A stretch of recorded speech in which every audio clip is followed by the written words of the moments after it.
Do you any questions before we start, or you're a trained pro? I can imagine you're ready to go. I'm pretty ready to go. A little rusty. It's been a few months off here. Yeah, getting into the swing of things now. You guys, get me back into it with your hard-hitting questions here. Yeah. Will be an easy warm-up for you. Yeah, big journalism. What's going on? guys. You guys living in Toronto now? We moved up here for the summer. Okay. And then heading back to PEI for the winter. But we had a wicked time. Why wouldn't you? Winters are great down there. Yeah, beautiful, right? We got it a bit backwards, but we'll figure it out. Yeah. All right, boys, we're back with Tablebuzz here. Pretty big guest. I mean, obviously you're looking at him. We got Sheldon Keefe on the pod this week, head coach of your Toronto Maple Leafs. Sheldon, it's a pleasure to have you on. How you doing today? Doing very well. It's great to be here with you guys. We appreciate you taking the time out of your busy schedule. You know, the season's about to get going here, so thanks again. Sure, you're one of those NHL coaches. We got a couple of them that have connections to Prince Edward Island. We're obviously PEI guys. We're big PEI advocates. So do you just want to explain your connection to PEI first? Sure thing. Yeah, all my family from the island. Both my parents, born and raised and from the island. Most of our family is there. Aunts, uncles, cousins, grandparents. It's where I spent virtually every summer of my life growing up. Been back not nearly as much as I'd like and as we'd like as my family has grown, and it's kind of taken us the other way as I married a girl from Scottsdale, Arizona. My wife Jackie's from there, and that's where we've spent most of our summers. Been a lot harder to get to the island, but it's a special place that not only from my family perspective, but growing up there and spending so much time there growing up, I learned to appreciate everything about it. The roots there are certainly well entrenched. That's awesome. Do you have any favorite places on PEI that you like to go to in the summer? You know what? It's interesting. Obviously my parents being from there, they didn't have a whole lot of interest in doing anything too touristy when we got out there. So it was really, we headed out, mom's from Tignish and dad's from Skinner's Pond. So we spent our time out in that area, and that's really about it. I actually haven't seen a ton of the island, but that area, of course, with everywhere you turn, there's family all around. So for that reason and everything about the landscape around there, it's a great place, special place. So when you guys reached out, because PEI is special to our family, it was a no-brainer, and we got a Western capital here as well. So the junior A level itself is a special place for me, where I got my start in coaching and had some battles with the Caps along the way in the Fred Page Cups and all that. So lots of connections here. So it's a pleasure to spend time with you guys. Oh, wicked. Thank you. We appreciate it. I heard there were some stories about the Caps and some home ice advantage stuff going on back in the junior A days, but we won't get into that too much. PEI is one of those places where we don't really have a team that everyone cheers for. It's pretty diverse, but the heavy hand has got to go to the Maple Leafs. We're in a group chat with our buddies, and I think over half of them have got to be Leaf fans. Yeah, so there's definitely a lot of people that were keen to get this episode in, and I'm sure quite a few of them will be surprised to hear that you actually have a strong PEI connection. But we got a lot of Leaf fans listening, in case you're wondering. Well, that is great to hear. I've got a number. Let's say my family seems to be pretty split. I've got I got lots of Leaf fans, and my dad has grown up a diehard Habs fan, so he's had to wear both hats a little bit here last. I think he's converted pretty good, but he certainly follows those Habs quite closely. That must have been an interesting first round a couple of years ago. We won't get into it though. We'll start off with your playing career, because I mean you were pretty nasty in the early days. You had the OHL Rookie of the Year over guys like Jason Spezza. You had a pretty fantastic time there in junior. OHL leading scorer as well. What was it like in your junior hockey days? Well, certainly in terms of how my playing career goes, it would have been the highlight of it in terms of my achievements. It was a tough road from there, getting into pro hockey, but yeah, it was an interesting time for me at the time, making a tough decision between NCAA and going to play major junior in the OHL, and took a little bit of time. Actually, that's why I chuckle a little bit at my OHL Rookie of the Year trophy or award. I was an 18-year-old rookie at the time, because I had played an extra year junior A. I played 16 and 17, and I think Spezza, who you referred to there, who I beat out for the award, I think he was 15 at the time as an underage. So I had quite a bit of an advantage. He's a pretty special player, and obviously a special person, and unbelievable how long he was able to play for and be an impactful player. And now he's converted onto the management side here in his early retirement days, and has been an unbelievable asset to our management team on that side of it. But it's interesting how that comes full circle for sure. But yeah, I had a bit of an edge there as an 18-year-old rookie, but that extra time that I spent at the junior A level and sort of weighing that NCAA decision actually served me very well. I developed a lot in that time. Got a little bigger, a little stronger, had a really good 17-year-old year playing for the Caledon Canadians. And from there, decided to play in major junior and had a big year, great start with the St. Mike's Majors. Ended up getting traded from there to the Barrie Colts, which also served me very well. It was a very good team, and we got traded to.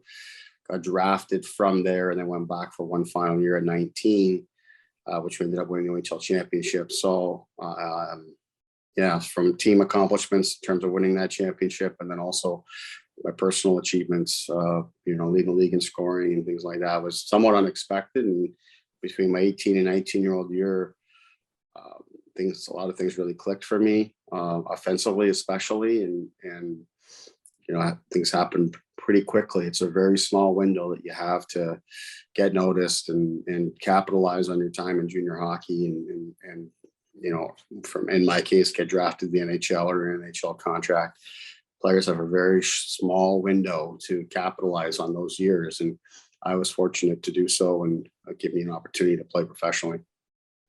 Yeah, you sure made the most of it.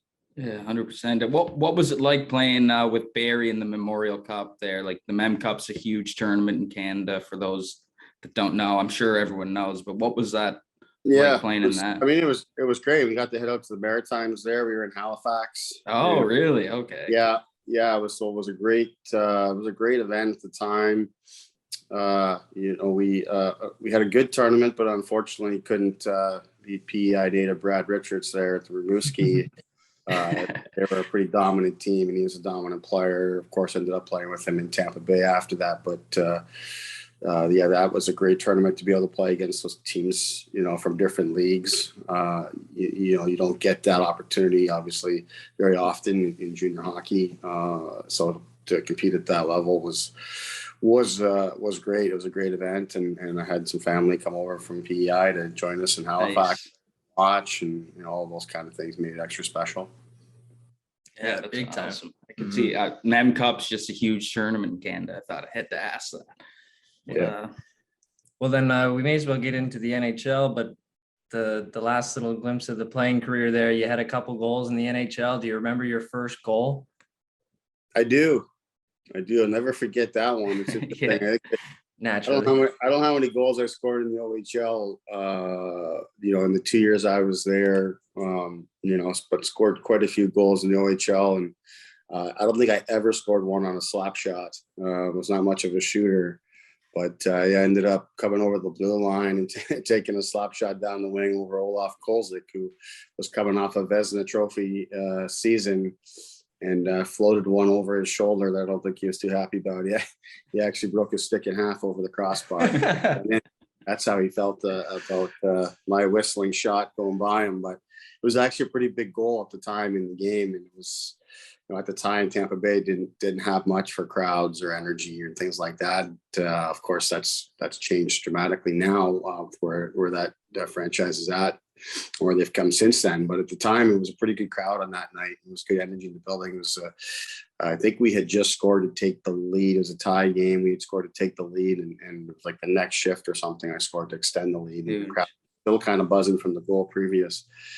So it was an important goal, but it was just strange how it goes in. You just score so many goals. You picture it going how your first goal might be, and it ends up, sort of an unorthodox type slap shot down the wing that finds its way in on a world-class goalie like that. So I certainly haven't forgotten that one. I made it to junior before I ever scored a goal with a slap shot, and it was a stationary ice burner bottom right corner, and I was just like, "What?" Obviously, it wasn't on Olaf Kolzig, but they come in handy the odd time. Yeah, they do for sure. Especially, I mean, now the way the guys shoot now with the sticks being what they are, and as good as players are nowadays. I mean, even I got 2 kids playing hockey now. They're 10 and 12, and seeing them and some of their friends and how they can shoot a puck these days. It's crazy. So, I mean, can we close the book on the playing career there, and we can move? Wait, I want to add. It wasn't much of one, so it wasn't much. You said you played with Brad Richards there. Like, that Tampa group was obviously really good. Like Vinny LeCavier, him and Brad have been together since they were teenagers, I think. Like, what was that group like behind the scenes kind of thing? They're probably pretty tight, eh? Yeah, they were tight, and it was interesting for me. I mean, Vinny obviously at the time had already played in the NHL. Brad and I, though, came in at the same time. Nice. And Brad, Vinny, and myself were all the same age, all 1980 births. So it was a mix of young players and veteran players on the team, and we had some other young guys, but certainly, Brad and Vinny were as tight as they come.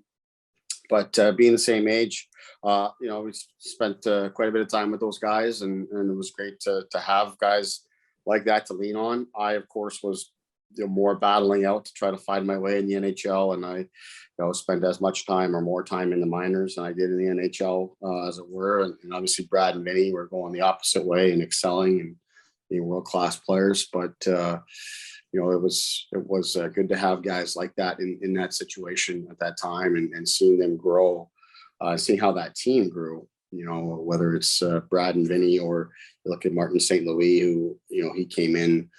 He also came to Tampa the same year that I did, and I was actually talking to Marty at the draft here not long ago, in Montreal, and we were joking about the fact that he used to be a healthy scratch and I would play in that first year. And that's how far Marty came, and how he remained resilient and found his way. And once he got his opportunity, he never looked back. It was incredible for me how good a player he was, yet it just didn't seem like he was getting much of an opportunity. And then once he did, he never looked back. And it's a credit to him, and what an example for any young player that's out there that feels like they're being overlooked, or feels like they're not going to get their chance, their opportunity, is to keep pushing, and when the door opens, capitalize on it. There's no greater example than Marty St. Louis. So to see that kind of play out, and then as my career sort of, went back to the minors, and then had some injury issues and began coaching, as I'm sure we're going to get into, my time with Lumber Kings. Yeah. As I started to transition into that, I reflected a lot on my time in Tampa, because that team that I was sort of fighting and battling with to make it in the NHL, that team was growing through John Tortorella's leadership, and the development of players like Brad and Vinny and Marty St. Louis, and the leadership of Dave Andrechuk and Tim Taylor and these guys. And you're kind of seeing that organization grow and build and transform itself to what became a Stanley Cup champion. That really set the framework for me as a coach. Yeah, that's a pretty good crash course right there for sure. And I mean, you started off your coaching career pretty hot with 5 consecutive championships. I mean, did it just seem too easy at the time, or? It didn't feel that easy. It was a lot of work. I mean, the first year going into it, I had no idea what I was doing, frankly, especially as I reflect on it now. We had some good players there. We had a good recruiting class, made some good trades that year, had some good players, and I really capitalized on that to have a good first year. And then that sort of, as junior A goes, success whether it's on the ice and winning championships, or developing players to receive scholarships or move on to play major junior or whatever it might be. That kind of fuels the whole system. So it did become a little bit easier as time wore on, because we had such a track record of success and word of mouth. And, at the junior A level, as Josh, you would know, it's like a lot of it's word of mouth. It's like, you have a buddy, or he has a friend, or, dads know each other, and they start talking, and all of a sudden the recruiting process becomes a lot easier, and players want to come play for you. We had such a great place. Pembroke is a special place. Junior A in Ontario is a little hit or miss in terms of its following, or its footprint in the communities. In terms of fans and support and all those kind of things. But Pembroke's pretty special in that sense. I think what you see in a lot of maritime, throughout the Maritimes and in Western Canada. But Pembroke's a special place that way. So we had some things that we could really capitalize on there. But great players, great support. I learned a ton through that opportunity to coach, and I was the owner of the team at the time as well. So I was able to make mistakes and not have to worry about getting fired or anything like that. But it was a special time, a special place, and so many great people. Junior A level, for the most part, as you guys would know, for the most part operates off of volunteers in the community and people, giving their time. And, that's why Pembroke is a special place for me, because I've been fortunate to have success and advance my career and things like that. But I don't even get off the ground without the support of the Lumber Kings and the Pembroke community. Yeah, big time. When you were looking at buying a junior team, like, were you at have you been to Pembroke before? Did you know about it, or you just seen this team and you're like, yeah? Yeah, well, that was what was interesting, is I had never been to Pembroke actually when I bought the team. It was a gentleman by the name of Kevin Abrams, who ironically is now the commissioner of the league. Okay. He had, while I was playing, as I had known Kevin from my own playing days, but he'd been around junior A a long time, and he had sort of casually mentioned to me, my early days of playing pro hockey, hey, would you ever be interested in buying a junior team? And didn't take it all overly seriously, but that'd be great. Something to do when you're done. When you're done playing, hockey's really all I know. So, that'd be kind of neat. He came back to me about a year later, kind of saying, if you were serious about that, there's a real can't miss opportunity in Pembroke, Ontario at the Lumber Kings, and sent me a lot of information on it. And I did as much research as I could. And, it made sense to me. Financially, at that time, it was an investment that made sense, but also the community itself, it was exceptional, and it kind of caught me off guard, frankly, because as I was saying, junior A in Ontario is hit or miss, and in terms of what the prospects of buying a team and what you might be getting, and in this case, there's a great following, great support in the community, great history. Great arena, like so many things that were really cool about it. So took that opportunity to invest in it. And then, as it turned out, playing career didn't last nearly as long as I would have hoped. But it was an easy transition and a natural transition for me into coaching from there as a result. So Kevin, when I bought the team, Kevin was running the team as coach and general manager, and really set the framework of success for the team. Well, so when I came in, Kevin actually ended up getting a job outside of hockey for a little bit, and then sort of on the side was being the commissioner of the league.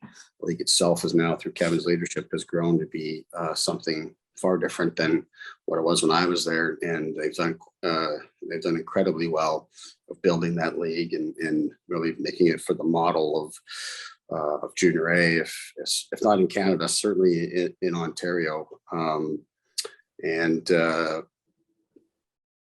team is set up well through Kevin's leadership. And when I made the decision to stop playing, I slid right into that coaching, managing role, and tried to figure it out on the fly. You figured it out. The rest is history. Yeah. It was, like I said, it was great. It was, not just hockey wise, but, my wife and I got married during our time in Pembroke. And then both of my kids were born in Pembroke.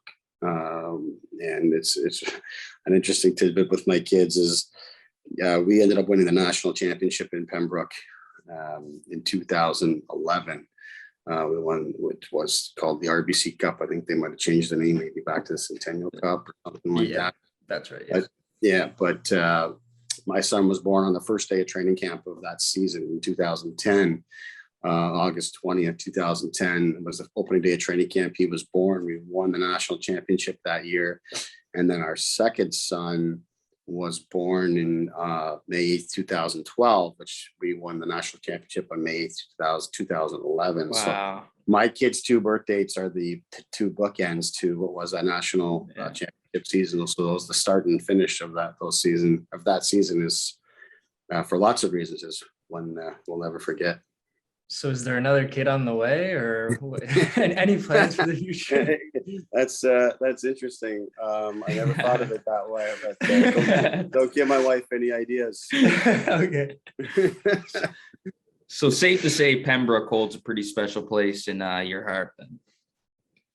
Yeah, without a doubt. You know, when you're operating a team like the Lumber Kings, it's as I was sort of alluding to, it's more than just running a hockey team. We owned the concessions in the building. We ran all of that, and you know, it was a big operation. We relied on a lot of volunteers, you know, to help us with that and carry the load. And without them, we just had no chance whatsoever of surviving.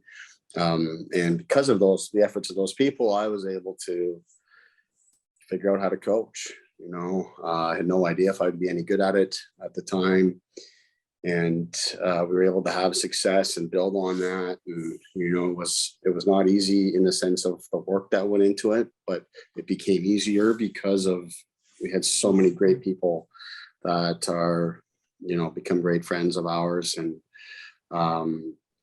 people we would, you know, go out of our way anytime to help and, you know, stay in contact with and all of that, just because it really wouldn't have gotten off the ground for me and my career, which is interesting because I didn't go into it thinking I was going to develop a career. I mean, big reason with my decision to step away from playing and begin coaching was at a time in my life where my now wife Jackie and I were getting engaged, and you know, I was starting to think about trying to get some roots and settle things a little bit. You know, in my 4 years of playing professional hockey, I had lived in 7 cities. Yeah, lots of moving around. You're moving around. Yeah. There's some players that are very fortunate to stay in one place and all of that, but the reality is the majority of players do move around a ton, and that's a challenge and takes a toll, and it did take a toll on me, and you know, the chance to settle down, still be involved in hockey was really appealing to me. So went into that, and we were fully comfortable spending our lives in Pembroke and settling there. But as it turned out, as time wore on, and it seemed like, you know, maybe I was developing something that could open up other doors. Started to explore those opportunities, and, you know, started to get involved with Hockey Canada and the World Junior A Challenge. That really expanded my horizons and really, first of all, made me understand how much I had to learn, how much more is out there, how much the game had changed, even from, you know, myself playing just, you know, 10 years prior to that.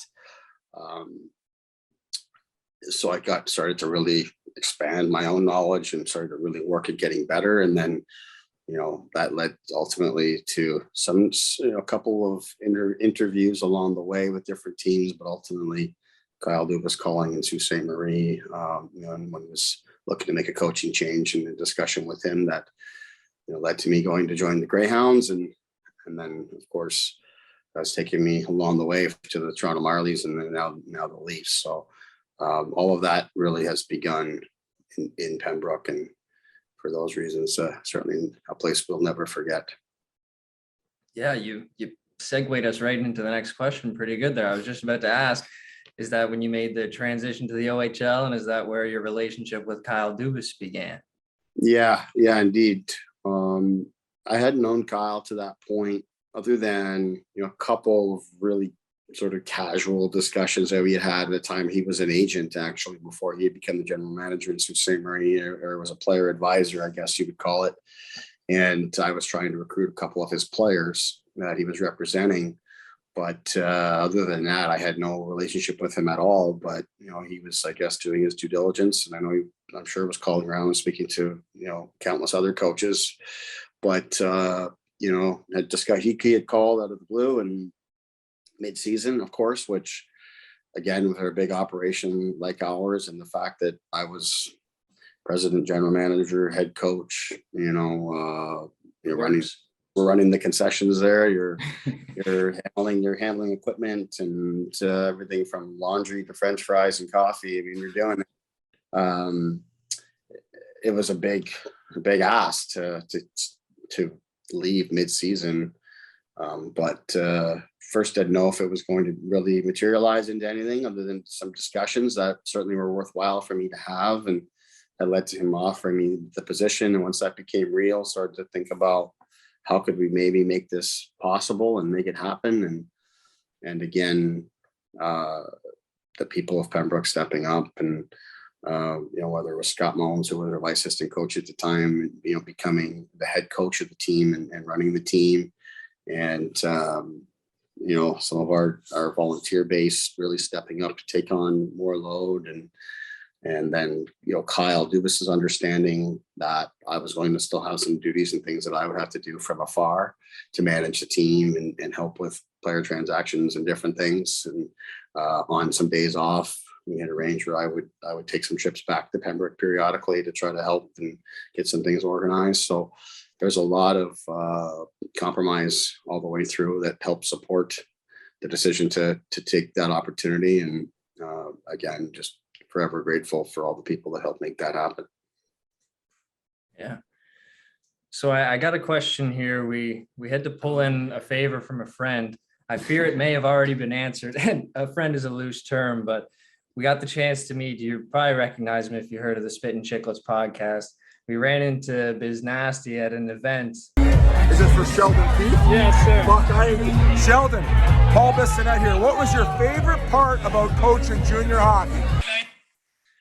So that's just we wanted to get something in from him while we had the chance. Wow, that's a softball question from from Biz. I wasn't expecting that.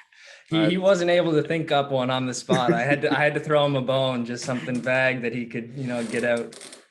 Yeah, well, that's great. Well, I've touched on a bunch of them. I mean, it's really interesting. I mean, coaching in the OHL and in my first game, both first home game, first road game, in bigger arenas and all those kind of things, and bigger crowds, and coaching. I mean, the talent that's in the OHL is significant and impressive. So those really stand out, but there's nothing better than winning the national championship with the Lumber Kings on that May 8th, 2011 that we were talking about there. That was we were at Camrose, Alberta, and we played the Vernon Vipers in the final game, and they had dominated the tournament, and it was just one of those nights. It seemed to be our night, and we were destined to win. Our goaltender Francis Dupuis had a performance of the ages and kept the score close, 0-0. And Norm Millie's blocked a shot. Excuse me, I said Norm Millie, but Norm Millie is a guy I used to play against, but it was Jonathan. That was his name that we had, and he blocked a shot, went on a breakaway, and scored late, about 5 minutes left, and put us up 1-0. Matthew Becca, who ended up coincidentally being a draft pick of the Tampa Bay Lightning, sealed the deal with an empty net, a face-off win with the empty net, and we sealed the deal from there again. I think Millie actually might have gotten the empty net as well. So that was an incredible feeling and accomplishment, not just for me personally, but all the people involved. all the way back to the Lumber Kings, who in the community in Pembroke, who, I mean, that game was broadcast on TSN live.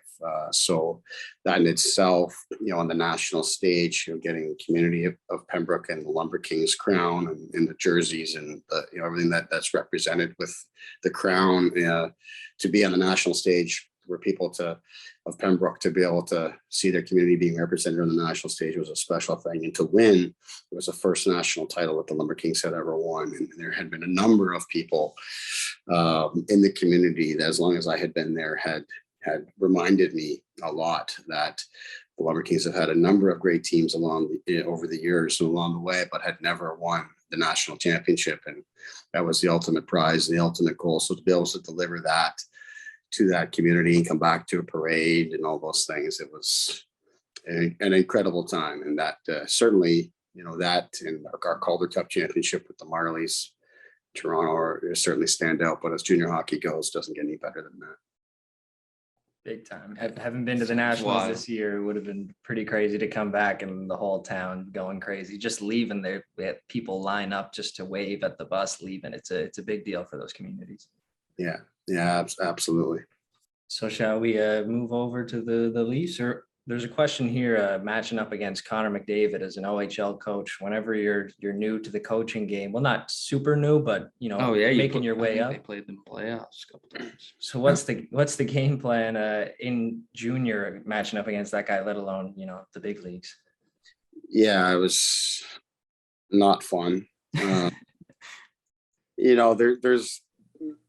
There's a few players out there, but certainly none of his class, though, that seems like you can plan as much as you want and you can do everything almost perfect or damn well perfect, but you still can't stop certain players. He is certainly one of those. You do everything you can to manage it, but it's a lot of sleepless nights, frankly, and trying to plan, trying to figure it out. He, as it turned out, we ended up playing Erie 2 years in a row in the playoffs, but it was the second year we had a really strong team. We played them in the conference finals, and I think pretty certain that was the year he ended up going first overall after it was draft year. So this is his prime in junior, and it was really difficult. We actually, as it turned out, we did do a pretty good job in that series at 5-on-5, and Darnell Nurse, as it turns out, is his teammate now, and they're best buddies and all of that. Darnell Nurse was matched up against him head to head at 5-on-5, and our team, I thought, did a pretty good job at 5-on-5. But the moment you took players off the ice, whether we power play and now he's shorthanded, or if they're on the power play, we're short, or 4-on-4. The moment that happened and things changed a little bit, and he had a little extra space, a little extra time, and it was game over. So he killed us on special teams there. But he's obviously an exceptional player, and it's just so great for the sport of hockey to have a player of that caliber that brings in so many fans, so many great moments. But on the coaching side of it, it's not nearly as fun. Yeah, draft year McDavid, that'd be a pretty scary guy to be going up against, especially when he's doing stuff that you've never seen anyone do before at that time, I'd say. Yeah, well, it's just the pace. I mean, some of the things that he does are, they're not too crazy or anything. It's just not too flashy. It's just doing it. Just the pace it's done at that not many players can handle. Players, goalies, system structures, coaches, no matter what it is, it's tough to stop, and that's why he is who he is. Yeah. We commend your efforts. Yeah, not nearly good enough. Although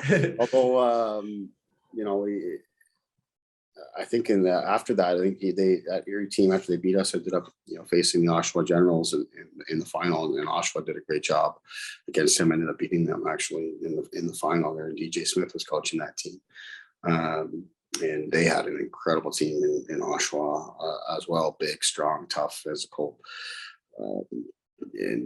played very hard and very well structured, and then they ended up beating them in the final. So that was a great accomplishment by them. And I talked to DJ a lot about that. As DJ the next year ended up coaching in Toronto. They have done a good job against him there. And the three teams, Oshawa, ourselves, and Erie, are the top of the league all year. And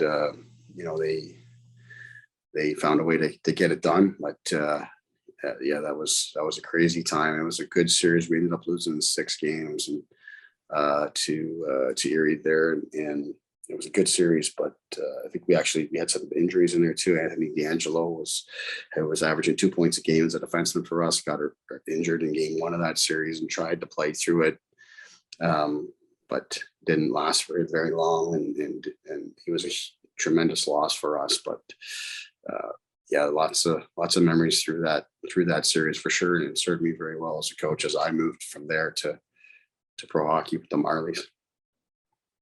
Yeah, and your move to the Leafs, you had a pretty big mantle to take up there, taking the job off of Mike Babcock. What's it like taking over after such a coach with such a long list of accolades and accomplishments over his career as a rookie NHL coach as well? Yeah, well, I mean, it's certainly,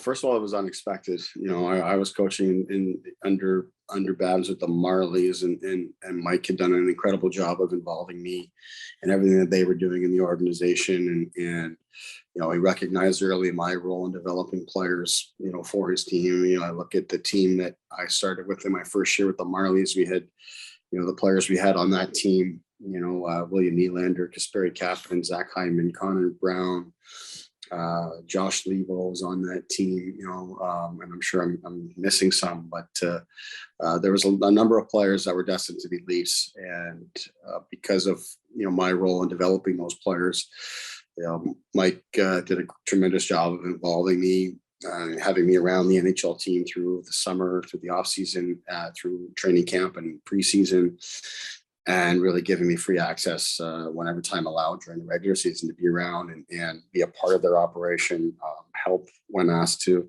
but really just take it all in and see how, a world-class coach like Mike operated. And through my time with the Marlies, never expected that, my next opportunity would come in Toronto. I always felt that it was going to have to come in another organization, and then was really enjoying my time, being with the Marlies, and talked about my connection in PEI. But of course, I grew up in Brampton. As both my parents ended up moving to the Toronto area, before I was born. But I grew up in this area, so a chance to come home and raise my family here was a great opportunity and a rare one for somebody in my business, in the hockey business. But thought that I had to go elsewhere for my opportunity. But when again you get a call from Kyle, and he's thinking of making a change, and that includes you. You're excited about that opportunity, I had felt prepared for the opportunity, mainly because of how Babs gave me the chance to be so ingrained in what was happening, and the fact that I had coached so many players that were making up the NHL team. It's as difficult as it is to take over any team mid-season. It was a lot easier for me, given that I had relationships with a lot of players, a lot of the training and equipment and support staff. That's a rare thing to go into a new team, but Mike was tremendous in how he handled me and my development with the AHL staff. To get that chance to step into that role was unexpected, yet I felt prepared for it and knew I had big shoes to fill. But the players were and have been continue to be excellent in terms of accepting the change and getting to work and staying focused on what they can control and all those kind of things. So it's been it's been a strange ride to this point, given what we went through with COVID and all of those kind of things, and still haven't had a feel of the real true NHL and a true NHL season as we had again in the last season. We still had shutdowns and you're still wearing masks on the bench, and there's a lot of things happening. Of course, we've been through a crazy time here in the world, but yeah, my time spent in the NHL, no matter what the circumstances have been, has been exceptional. Not without its battles and its adversity along the way as we continue to find a way to climb this mountain. But I can't say enough about how the Maple Leafs organization operates and how I've been treated and how the players have embraced my coaching. Wow. Yeah, that was a sick answer. I love it. Not your first time. We don't want to take up your whole day, so we really appreciate you coming on. We'll be watching throughout the season for sure. Best of luck. Leafs to the top, baby. We love it. All right, guys. It's been a pleasure chatting with you. I wish you guys nothing but the best as you're pursuing things here and doing a great job. It's great to be able to spend some time with you. Enjoy winters back on the island. That's actually one thing I haven't experienced is winter on the island. So I don't know. I'll have to maybe. What do you think? Should I take that in some point? Or? Keep that off your bucket list. Yeah, you got a good thing going right now. You don't need to mess it up. The summer sounds good. Yeah. All right. Very best, guys. Cheers, Sheldon. Yeah, thanks, Sheldon. Have a good one. All right.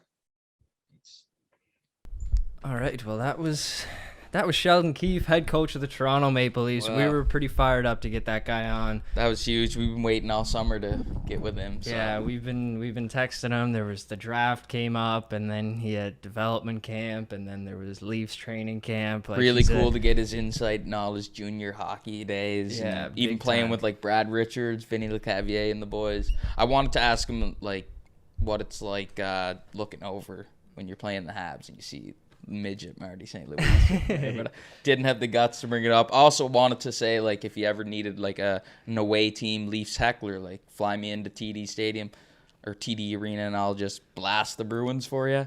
Was gonna bring that up. Think that would probably fly, but next time. They're gonna listen to it. They might reach out with a job offer or something. Yeah, we had to.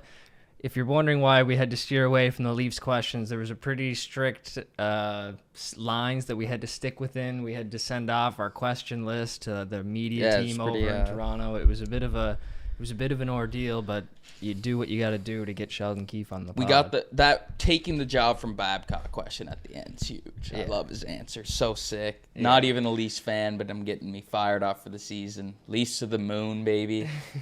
Bet them while they're hot, really. Rich didn't want to sacrifice the perfect record of the Tablebuzz boost on the Maple Leafs, so we figured we'd keep that in the back pocket. Probably won't use her this time, but supposedly we have two big guests joining us next week.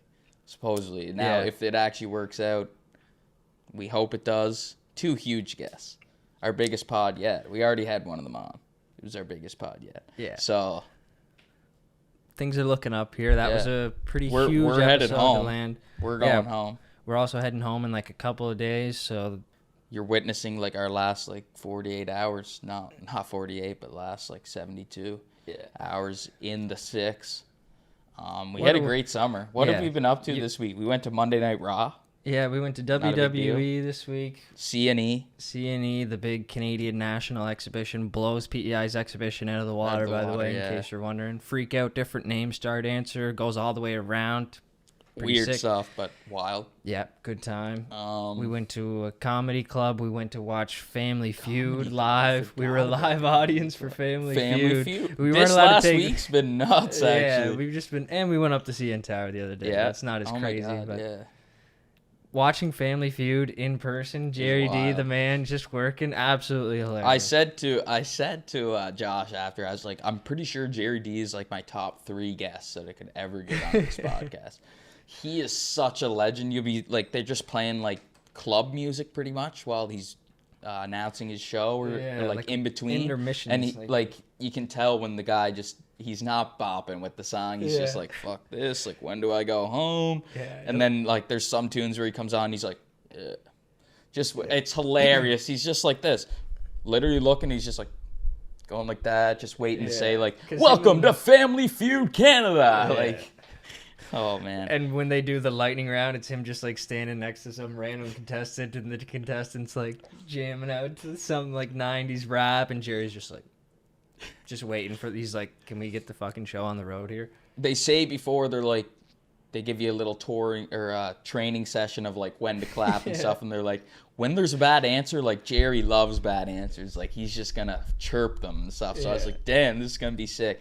He didn't get to chirp too much because like none of the answers weren't like, but he did have some solid one-liners in there. Like, what? Big time. Yeah, and even like he'll just be talking, and then he knows whenever what he's saying isn't going to be included in the show. So like they went off on some tangent about like drugs because they said they like music festivals or something, and then they were talking about ecstasy, and then he just looks at the live audience and he's like, we're going to cut all of this, by the he's way. like, don't worry, like this isn't live. We're like, what? And then he goes to the next person, and then they made like a joke about what he was saying about the ecstasy, and he was like, come on, man, like now we can't use this because like, it's the shit that we took use out that earlier. anymore. Like they don't know that we were saying that. Yeah, you know? these Like, random kids in the Jerry sidewalk. D, if you're like, if you see this, if you like Sheldon Keefe and you just wanted to watch an interview and now you stuck around for the boys, come on the pod, my dude. You're like a top 3 guy. If not, we're gonna reveal who won episode whatever that comes out in Comes November. out November 2nd and 3rd. Yeah, Thurston's versus the catch Charles us in the family. stands. They made Josh tape over his Spenny Watch shirt. There was a like one segment where he was like, "This is your guys' chance to get on TV," and then this guy's like scanning the whole crowd, and literally like there was probably like 50 people in this live audience. He walks up to me, and Rich tells Rich to turn his Tablebuzz hat backwards, and then he's like, "Do you have like a jacket or anything to cover up your shirt?" And I look down at it, I'm like, it doesn't say LA Kings, like if that's what It's you're wondering, TV, like bro. trademarked or whatever. I was like, this is our, or I didn't say it, but like this is our shirt. It's I not should have LA. just pulled out like, I own the rights to this hat, dude. Like if I Yeah. could, I'll sue you myself if you use it.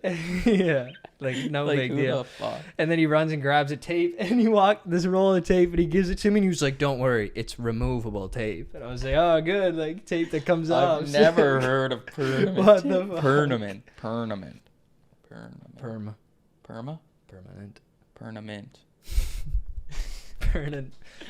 What I'm gonna else be is up? fucking blowing up WWE was like, you could tell it was fake as shit. Yeah. But The crowd slams are going. cool because it's like they're actually just like slamming against the Yeah. mat, and like obviously they're trained to do it in a way that it doesn't hurt, but like all the punching and stuff looks really, really bad. well, I wouldn't say that they're trained in a way that it doesn't hurt. Like, like trained a- in a way that they're not going to get seriously injured. doing Yeah, that, pretty much. yeah, that's a better way to word that one. I would say they get pretty banged up. Yeah.